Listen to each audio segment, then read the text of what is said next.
Adventure and Pipeman on W4CY Radio.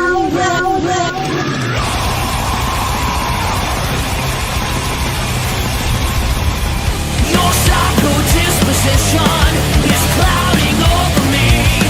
A modern version of a guillotine.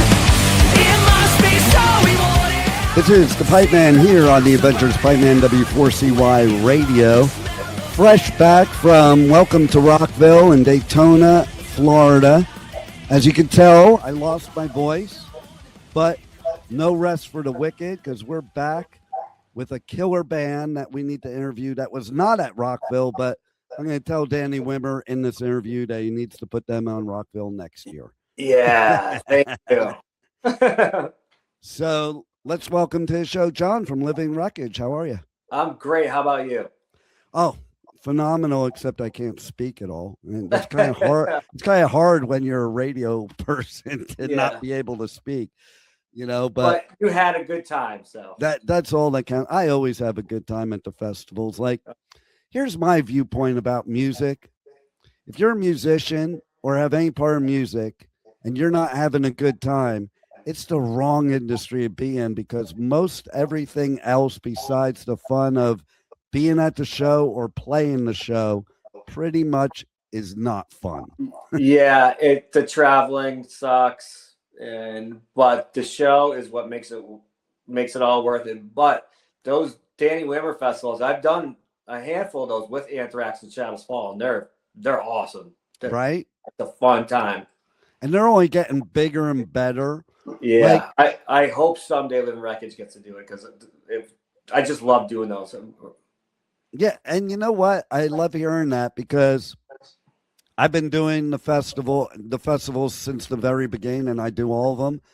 And I always ask artists at the festival, how does Danny treat you as an artist? Because, you know, you as an artist know that there's, you know, some festivals, you're not treated so great as the artist. No, you know?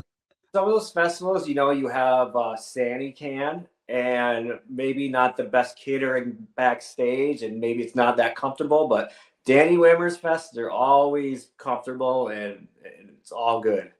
And it makes it easy too when you have somebody running it like a well-oiled machine like Danny does, because nothing's worse than stressing out on load in and sound check before you got to do a gig. His people all care. They care about the fans and they care about the bands, and they're great. And to me, that's so important. Yeah. And I think that it's stuff like that makes being a musician saying, hey, this is a good day. Yeah. And it's cool because it's not all the same type of band either, even though it's mainly rooted in rock and metal, but there's so many diverse acts, and it's a little something for everybody. As a perfect example, we got code redded, 3 days in a row, but one of the days we got code redded, which is the evacuation. Waka Flocka was performing, and he jumped out into the crowd and started a mosh pit. Like one of the last people you would think would start a mosh pit, and there it was. Yep. Yeah, it's good time, man. Yeah, I think that's also what's happened with the Danny Wimmer festivals, like Europe. It's brought together multiple genres and exposed people to multiple genres, because I'll tell you what, that crowd for Waka Flocka was one of the biggest crowds of the festival, and that's not a metalhead type of thing. That's a good thing, is because it exposes people to something they probably wouldn't go out on their own to check out. Mm-hmm. But exactly. And they're like, oh, wow, I do like this. You know, this is cool. Right? Or maybe I've never heard of this band, or what's this? And then that's the greatest, is when you discover something that you like, because finding new music rules. Exactly. You know, that's why I think festivals are about myself anyway. Like the people that complain, oh, my favorite band, the only one I was going to see got cut or whatever. If you're going there to see one band, go to their concert. Yeah. You know, to me, the festival's where I find my new favorite bands. Yeah, you gotta at least want to see a handful of bands if you're gonna go to that. Exactly. So tell me how Living Wreckage came about. So Living Wreckage was born in the fall of 2019. What timing? Yeah. So this is how it went down. So Anthrax just finished up their tour cycle. So I knew I was going to have some time off. I didn't know I was going to have that much time off. So as we know, the shit hit the fan for a couple of years. Yeah. So I had a lot of time. So I got to put together a band. We wrote a record. That record, the first record debut came out September of 2021. Now we're working on the second record. We're 6 songs mixed and mastered. And we're going back in August to finish the rest of it. And then hopefully we're hoping an early 2027 release. Nice. And I have to focus on something with the records. Now, first of all, I've said for a while, that if you're going to take a positive out of that whole lockdown of live music during COVID, then what it is, it gives artists the chance to jump off that hamster wheel and get creative again. Yeah. And to me, I think that's what happened. There was nothing to do but that. And it was right? I mean, I got super down during that time because I didn't know being a musician, you couldn't have a worse profession because you're the last people they want back to do anything. So we were the last ones to get back out there, and there was a point where I was like, "Is this ever going to be a thing again?" You know, it was very scary. But that being said, I was playing guitar every day because it's the only thing that could help me keep my mind off things, and I wrote a lot of riffs for Live in Wreckage and a lot of riffs for Shadows Fall. Nice. And so now you have the second album you're working on. What I really dig too is, you know, you kind of had to rush the debut album, and this one you're able to take your time, be creative, and polish it. Absolutely, because the first one, when we went in to record that, we were only planning on doing 5 songs, maybe an EP. We were gonna have EP or show it to some labels, see if there was interest. And we were moving so fast that we were like, all right, let's just record the record because we're here. Let's do it. So it was kind of cool to do it that way, but this one is a lot more laid back. We're recording, and now we're taking some time away. Get to live with the songs a little bit, change anything we don't want, and we're going to go back in for another session in late summer, do it over again, live with it for a little bit, and release it in 2027. Nice. And that's one of the good things about having our producer Zeuss. We all live near each other, so we can whenever we're open, we can just be like, all right, hey man, you want to do this now? And it's not a tight schedule of we have to do it from this day to this day and that's it. You know, it's real laid back, and that makes it so much more fun. Right? Yeah, because there's no, all right, we're in the studio, we have 3 weeks, like no messing around, let's go. And then you're thinking, how are we going to finish this at some point? You know, I've been in those situations like, we have how many, like, we're not going to fucking get it done by then. Right, exactly. So it's very cool to have this laid back. It's the same way because Shadows Fall is doing the record with Zeuss too. So that's a good thing about one of the major perks of having a kick-ass producer that lives near you. Exactly. And so what made you think to do Living Wreckage instead of like writing more music for Shadows Fall or anything else that you were doing? So Shadows Fall is heavier. That's more thrash, death metal oriented. And I grew up on the classic metal. Like I love the hair metal. Like I love Bon Jovi. I don't know. I don't even like that term. It's just it was like the commercial 80s metal, you know. What was on MTV, that's what made me want to play Rat, Bon Jovi, Skid Row. The guys who were in the main rotation of MTV. And then of course, I got a little bit older and I got into stuff like Priest, Maiden, and then the Big Four. Yeah. And then eventually death metal. But with Live in Wreckage, I wanted to have a more melodic hard rock metal band. So that's where we're more towards that end, and Shadows Falls more towards the extreme metal end. Totally. But yeah, I think Live in Wreckage rides a fence of like thrash and some arena rock. So I think we could go out with some thrash metal bands, like melodic thrash band like Testament. I think we can make it work, or we can go out with some more. You could probably do with Megadeth too. Yeah, like something that, and I think we can go with maybe more of a radio type stuff like Volbeat, Disturbed. Yeah. I think we can play with both crowds and kind of fit it somewhere in there. I was listening to a song, Righteous Side of Sanity, the first single. And it's funny you're saying what you are, because the exact vibe I got within 30 seconds, it was like if Fistful of Metal, the album, were combined with power metal. Yeah. That's the song. So when I wrote the music to that, I was saying like I was probably listening to a lot of Maiden, Priest, and Rat at the time. I totally see it too. But there's some thrash metal sprinkled in there, you know.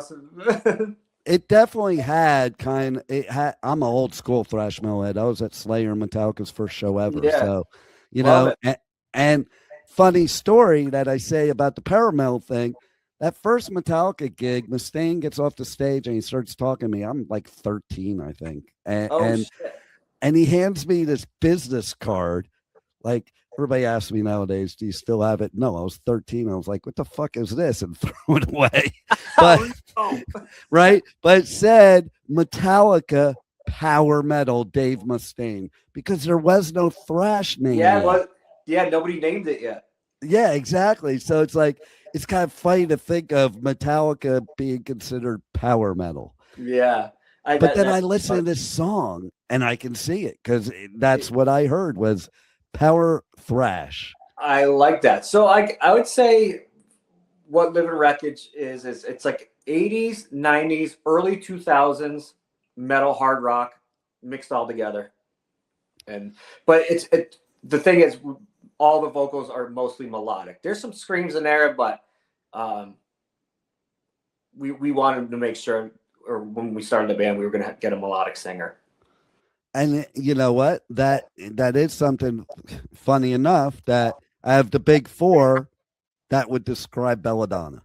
Yeah, which is funny because when I was a kid, they were the first ones that I got into out of that genre because of Joey's voice, because I was more into the pop metal, I guess you right. call it. So the other bands are a little bit too scary for me. Yeah, came around, but Joey's vocals, that caught my attention. I was like, all right, the big melodies. Anthrax had the big melodies still, even though the guitars were trashy and stuff. There was big vocal hooks, and you know, Joey's that good of a singer where he can go do the national anthem.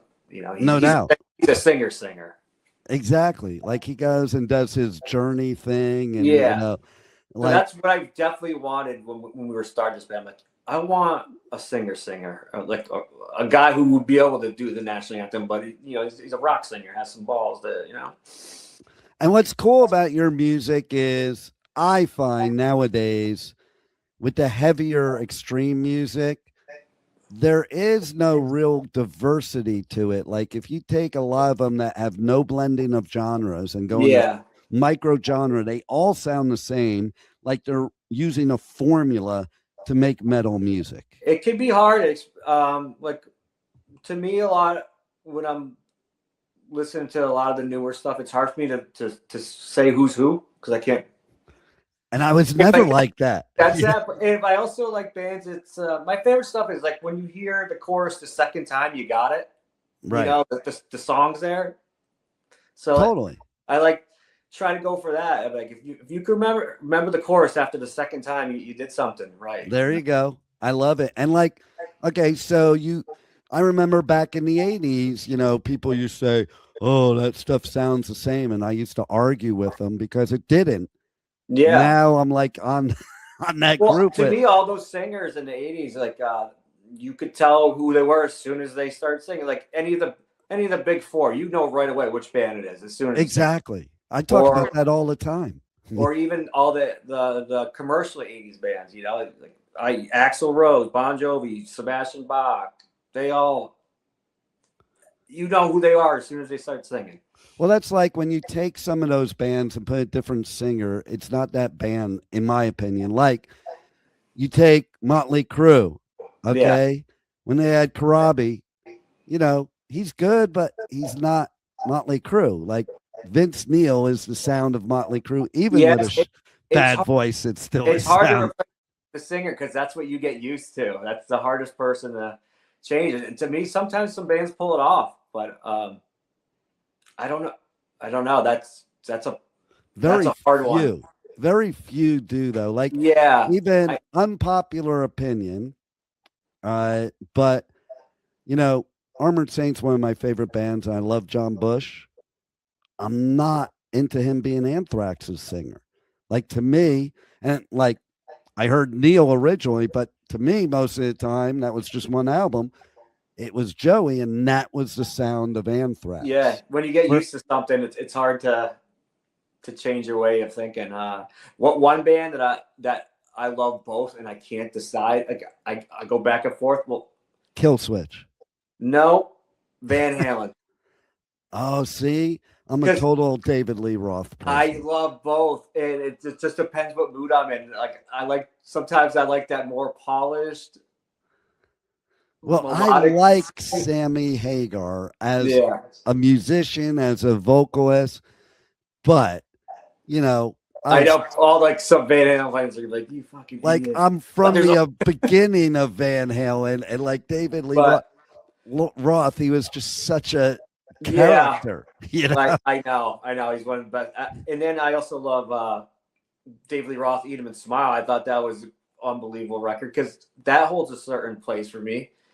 Because my first two tapes when I was a kid, it was Christmas of '86. I got Slippery When Wet, and I got Eat 'Em and Smile in my first boombox. So that was it. That was like when this all started. Then I, had tunnel vision if I want to play in a band. So that's what started it for you. Then that's what led us to today. Yeah, that was it. So what led me to today, and literally today, is I was from Jersey, and 1980, my dad came up to me and said, "Pack your bags. We're moving to California in 3 days." Whoa! And then shortly after I'm there, I went to my first club show ever at the Roxy on the Sunset Strip. It was Motley Crue before they ever had an album. They weren't even glam yet. They were like horror punk. So you went straight into Hollywood. Oh, 100%, man. I was in that whole 80s Sunset Strip scene. Where were you in Jersey before that? I grew up in North Jersey, Montclair, Little Falls, Roseland. I've lived all over Jersey. Yeah. I actually went back to go to college. That was my choice. But so you saw the sunset at the height of it all. Yeah. I mean, I wish I could have a time machine to see that. Oh my God, it was insane. Like a lot of the bands you're mentioning, it's like Rat. I remember there was one gig. It was Armored Saint and Rat. And like, I was friends with Armored Saint, and it's like, you want to hang backstage or go see the Rat show? I'm like, fuck, I'm not going to see Rat. But I did. Like, one of the first times I ever had sex was to Sweet Cheater. Awesome. I remember it all too well, too, because my dad came home and decided that was the night he was going to give me a lecture for smoking. But yet I had some chick in the bedroom and he didn't know. While you were listening to Rat. While I was listening to Rat. And then like those parties, man, like I was at the party when, Vince left with Razzle, which that kind of sucked. Oh, man. Oh, wow. But those parties were like unbelievable. Like I used to hang out with Mick Mars at the mall. Mick Mars and Chris Holmes of Wasp, we used to go to the mall. Oh, yeah, I could like that decline of the Western civilization, man. It's like home movies. I watched that thing so many times, and if I still come across it, I'm gonna watch it. If it's on somewhere, I'm gonna sit down and watch their whole thing. It's like home movies to me, and then also the one Murder in the Front Row. That's total home movie. Yeah, the thrash metal one. Yeah, because like I was really into Slayer and Metallica when they first came out. Yep. And I was kind of like not into the hair bands because there was a lot of gatekeeping back then. Yeah. I liked some of them, but you couldn't admit it, Right. I had that talk with some of the Exodus guys because we were on the last Anthrax tour. It was Megadeth, Exodus, and Anthrax, and we did Canada. And we all went on the Anthrax crew bus, and we throwing them back, having a good time, and we put on hair metal. And when Rat came on, even Gary and Lee, the Exodus guitar players, were like, "Yeah," we're like, "We all like this stuff," even when we said we couldn't say it, but we all knew Rat was badass players. Totally. And funny story about that with Exodus and that whole thing. Like, so when Slayer went up to the Bay Area after Metallica, they used to wear the eyeliner to look evil. Yeah, and they went up there, and Exodus was like, yeah, take that shit off. That don't fly up here. Maybe in LA, but not here. You know, and they're like, well, it's for evil. We don't give a fuck. Take that shit off. Yeah, and then when Metallica and Slayer left LA, me and my bro used to hitchhike to the Bay Area to go to those shows up there that were absolutely insane. Yeah, that was another scene, man. So you were in two major scenes where everyone talks about and wish they could be there, you know? Right? From the very beginning. Like, yeah, you saw two. That's insane, because you saw the commercial side of it, you know, with Rat and Motley, and then you got to see the underground part. But then even those bands all became huge. And I remember sitting backstage, teenager, you know, and watching all these hair bands sign with record labels and listening, and the record labels telling them, okay, you're going to dress like this, you're going to do your music like this. And it kind of turned me off the music. Like, I left the music scene because of it, because like, fuck that. I wouldn't want anybody telling me how to do music, you know? Yeah, it seems like if you were on a major label, like, then you were getting told what to do. Totally. My belief is there is a place for the suits, you know, I'm all about that, but let them do their job and let the musicians do their job. Like, yeah, they're not the ones that should say how a musician plays their music. That's my opinion. Yeah, I agree. That's why you know, it's nice that some of the smaller labels took over for rock and metal, because they weren't like that. Totally. Because the smaller labels were more fans. The indie labels were more fans than the suits. They understood the music, and they were fans of the music, so they weren't no one was gonna tell Slayer to write a ballad, you know. Exactly. And I talk about all the time and praise Brian Slagle. Like, even a few years ago, I walked up to him and I was like, man, you were a genius. He goes, I was just a record store clerk, because he used to be a record store clerk at Oz Records, and then he started Metal Blade. And so all us teenagers used to go in there to get our albums, and he's the one that introduced me to pretty much every band and every show that I went to. Yeah, Slagle rules. He's a great guy. Oh, it was like, he didn't plan it that way, but what a brilliant way to market, because we'd be a teenager. Here, check out this album. And you'd buy it because he said, check out this album. Or here, BAM magazine, go to this show. Yeah. Okay. Or when labels, the underground labels, whether it's like Metal Blade, Century Media, like all the like Nuclear Blast type labels, you would buy a band, you would take a shot at it just because the band was on that label. You're like, well, if they're on this label, they must be good. Yeah, they must be. Blindly buy it. Oh yeah, like I think about it too. Like today, I think a lot of kids are probably missing out on what would be their favorite bands. Yeah, I agree 100%, because I've had this experience. I used to, so in high school, I would save up my lunch money. I wouldn't eat lunch, so about the end of the week, I'd have enough money to buy a CD. Exactly. And then maybe it didn't hit me right away, but I'm like, you know what? I saved up all week for this. I'm going to see if there's something there. So I just keep listening. And eventually, a lot of that shit became my favorite stuff. And it hit me right away. Pantera was like that. I was a Skid Row freak as a kid. They were opening up for Skid Row. I never heard anything that heavy in my life. Except Metallica was the heaviest thing I was listening to. I saw them and I was like, I don't know, man. I mean, the crowd's going crazy. And I'm like, this is something different. So I was taking guitar lessons at the mall. I went past the record store. I'm like, I'm going to buy that Pantera CD because I just saw them. And I had to spin it a few times. Now they're my favorite band.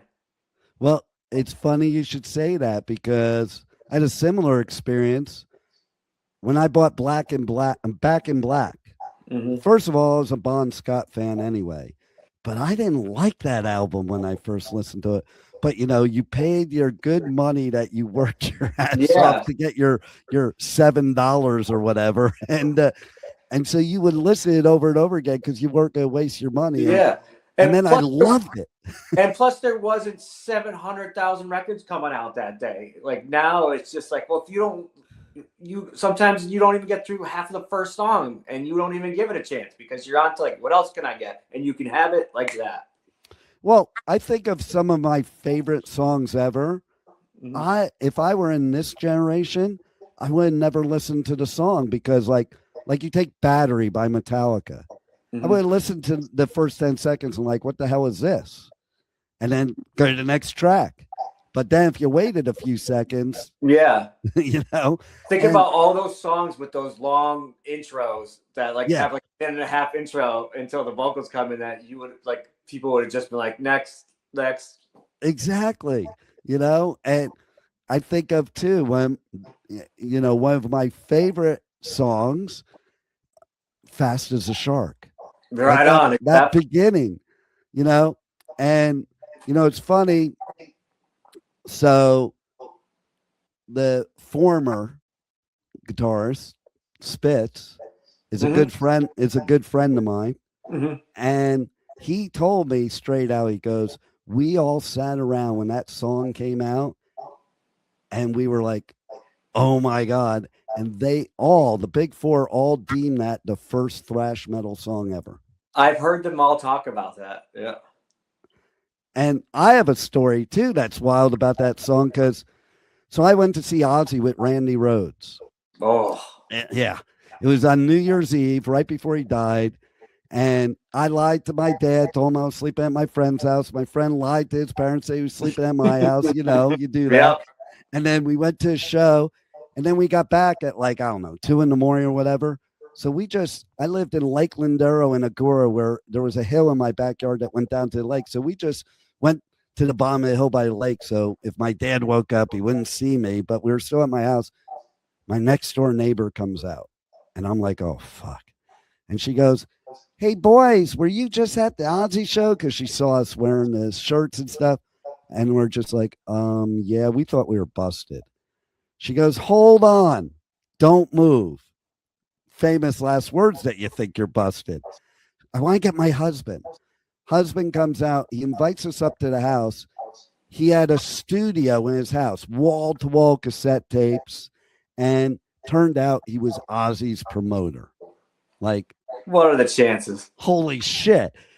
And he hands me this tape and he goes, listen to this band because they have they're not in this country yet. They'll be here in about 6 months and they're going to be huge.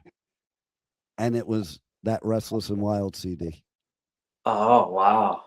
So I remember we listened to that, the first song, of course, Fast as a Shark, and we were just like, holy shit, what the hell is that?